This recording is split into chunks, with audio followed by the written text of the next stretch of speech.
babalelwa kwishumi elinesithathu lamawaka abasebenzi bezempilo asele begonyelwe intsholongwane yecorona kweliphondo.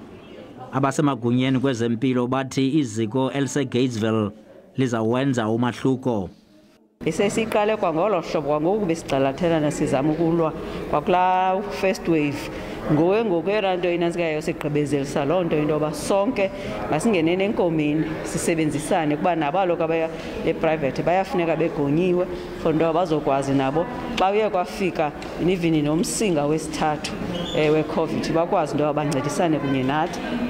Izibhedlela sabucala eGatesville sithi sele sikulungele ukutofa abasebenzi. We've received the first consignment.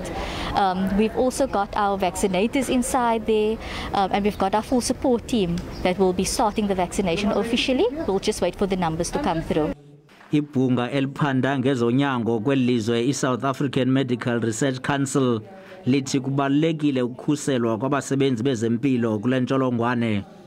We've seen that this community has been terribly affected by COVID. We've seen lots of healthcare workers get ill, get hospitalized and die.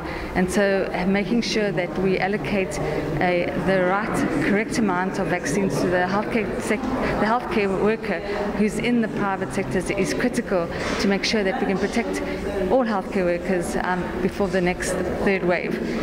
uGray uthi bangaphaya kwamashumi asixhenxe amawaka abasebenzi bezempilo kuzolonke abafumene istofu sakwa Johnson & Johnson. Kwindaba ze SABC ndinguChris Mabuya eKapa.